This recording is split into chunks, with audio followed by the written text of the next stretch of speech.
Efektor itu sesuai namanya dia memberikan efek kepada collider. Maksudnya apa?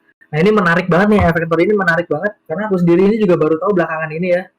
Ini memudahkan kita banget dalam memperbagus game kita karena efektor itu banyak banget kegunaannya.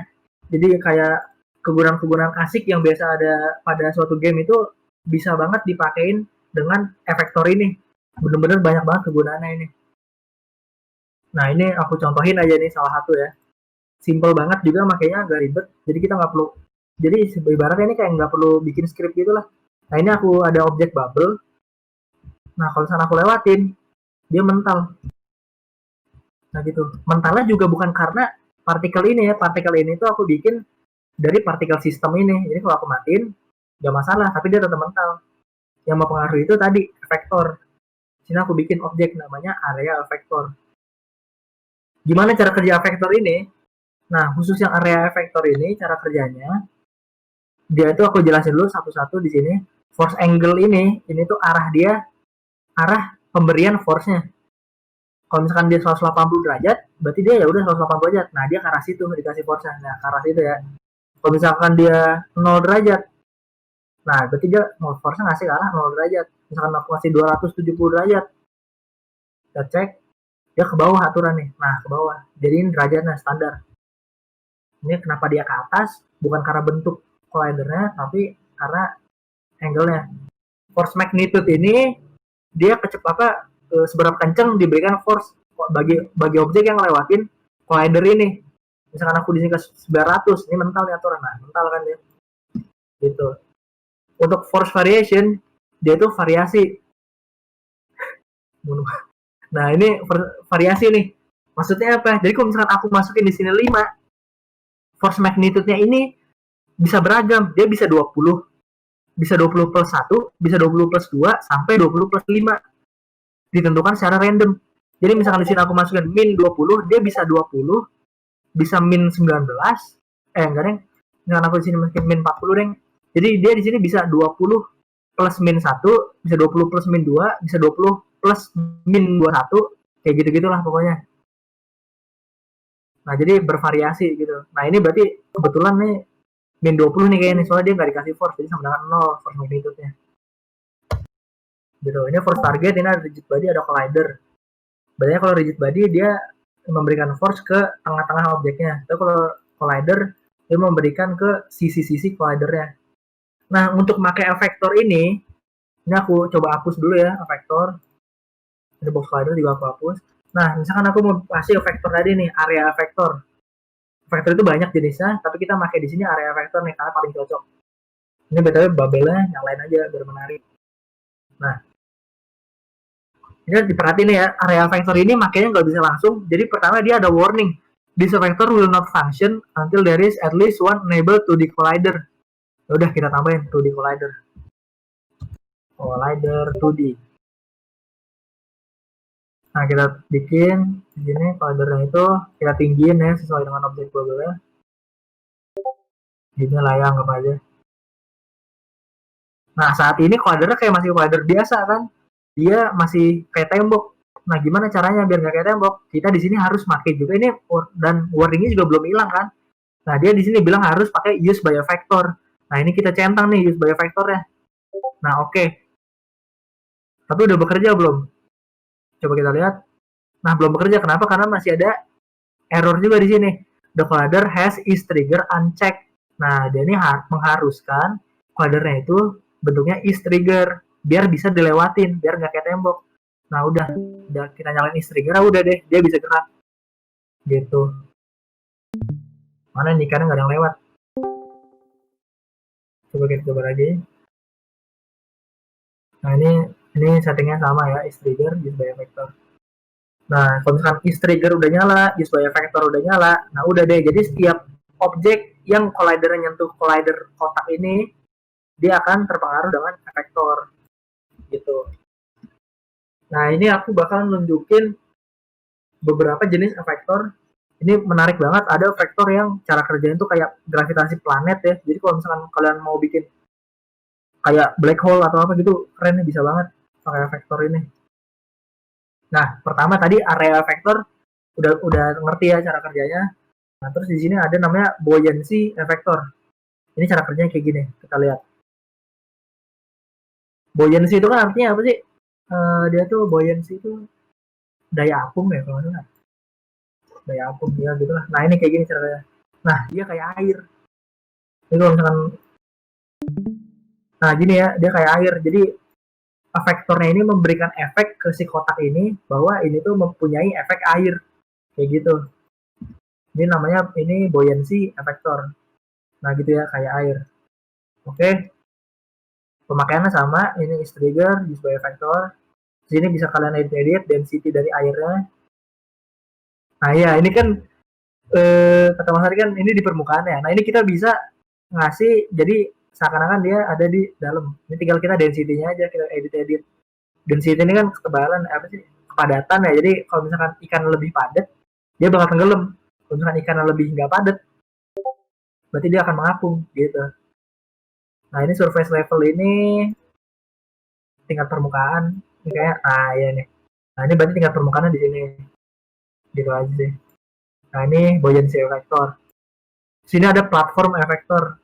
Nah ini yang kalau misalnya kalian pengen bikin game platformer, ini membantu banget, bener-bener membantu banget. Karena dulu aku bikin game platformer, gak tahu ini, jadi ngodingnya itu manual ya. Jadi misalkan andaikan ini kayu, terus kita nih kayak Mario Bros gitulah, kita mau lompatin kayu. Kan biasanya kalau ini pakai collider kan nggak bisa ya, mentok gitu kan. Kita harus ngelompatin dari kiri, atau kita ngelompatin dari kanan.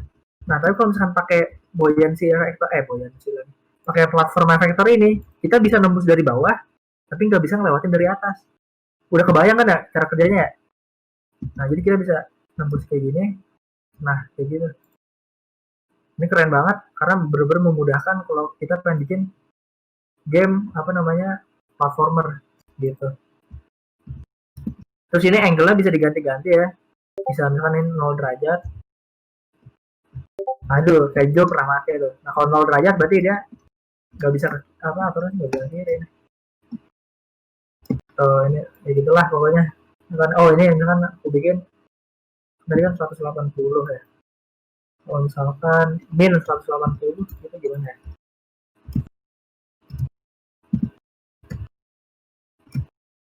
Nah ini kayak gini, kan mau ke bawah. Nah ini one way vector. Bentar. Lain gitu-gitu. Nah ya pokoknya gitulah cara kerja platform vector inilah. Standarnya kayak gini. Kita bisa ngelakuin dari bawah, tapi dari atas nggak bisa tembus gitu. Nah ini platform vector. Terus ada surface effector. Ini hampir sama kayak area effector, tapi bedanya dia nggak is trigger nih. Collidernya nggak is trigger, jadi dia apa namanya kayak tanah biasa. Nah kayak gitu. Jadi dia nggak tembus. Gitu ya. Dia diberikan force. Nah ini diberikan speed nih ya. Speednya 2. Kalau aku naikin makin kenceng lah dia. Surface effector ini kegunaannya banyak, bisa kayak game balapan dikasih boost gitu kan bisa aja pakai surface effector. Nah terus ini yang paling keren nih point effector. Ini kerjanya kayak planet gitu, kayak simulasiin planet. Ini kita lihat ya. Ini ada 2 planet, planet ungu sama planet pink. Ini keren banget. Nah tuh dia kayak dia saling memasuki gravitasi satu sama lain kan. Nah dia jadi makin lama tuh makin mendekat. Nah kayak gitu. Kalau misalkan aku pisahin, misalkan ya aku pisahin, nah dia akan ngikutin. Nah di apa namanya di point effector ini bisa diedit nih apa namanya mana nih point effector. Nah di sini aku pakai 2 collider ya btw. Ada collider yang untuk badan si planetnya, ada collider untuk apa sih ini namanya radius gravitasinya. Yang collider yang gede ini radius gravitasinya gitu. Nah gitu ya. Jadi di sini kalian ntar coba-cobain aja sendiri, main-mainin point effector ini. Di sini ada force mode ya. Ini aku mau jelasin sedikit. Ini force mode ini inverse squared ini maksudnya adalah dia ini bawaan dari rumus fisika beneran ya. Inverse squared ini maksudnya semakin dekat dua objek, maka semakin kenceng dia force-nya. Daya tariknya semakin kenceng. Jadi ini akurat nih inverse squared ini. Kalau misalkan konstan nih kita coba. Kalau konstan dia dari awal kecepatannya udah sama, gak bakal berubah. Nah gitu kan sama, ya udah. Kalau misalkan tadi inverse square dia semakin apa namanya semakin,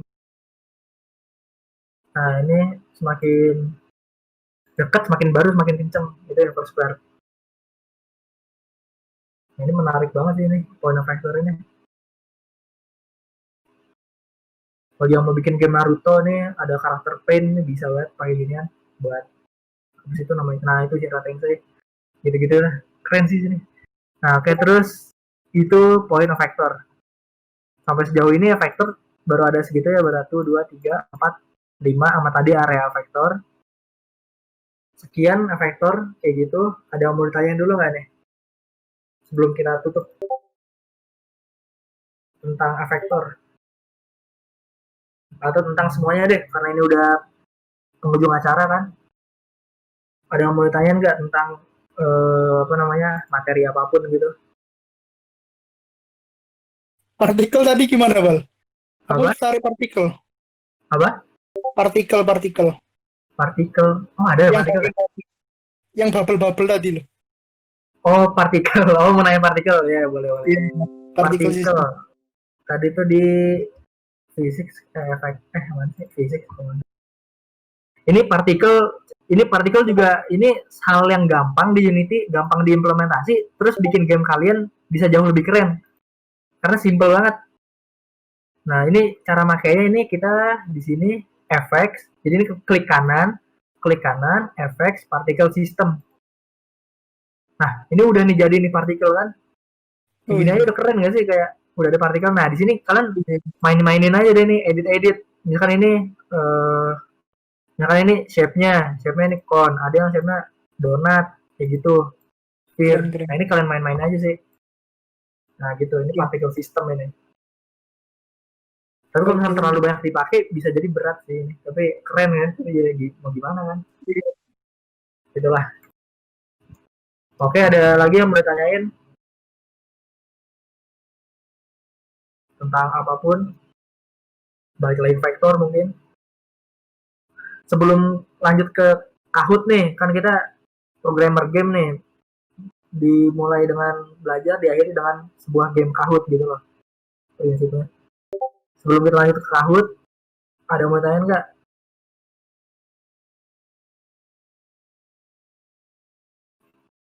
Mas, mau tanya lagi. Iya, silakan. Untuk area efektornya itu kan kalau yang buat ikannya, kalau misalkan kena force angle-nya 90 sama magnetnya misalkan 10 tadi itu, dia kan ke atas. Sorry. Putus-putus gimana? Tadi kalau collidernya? Speednya?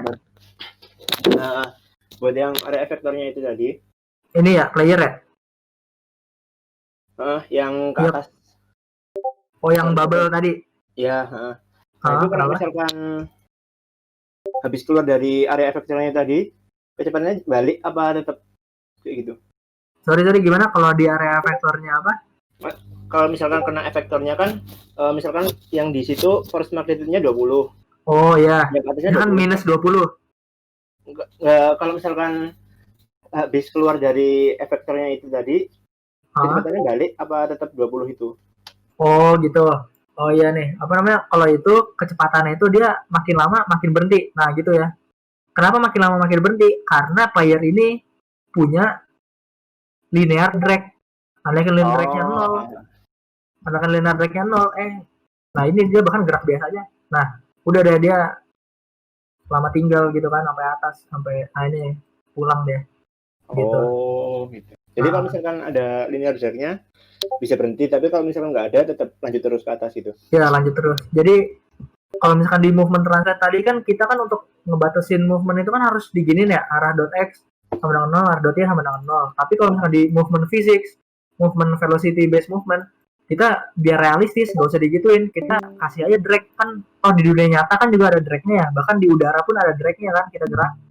Yeah. Nah, kecuali misalkan kita gerak kayak di luar angkasa kan nggak ada dragnya tuh kan, kita gerak ya udah gerak terus kan sampai kita kehilangan force. Nah itu jadi drag. Oke. Nah, ada lagi yang mau tanyain?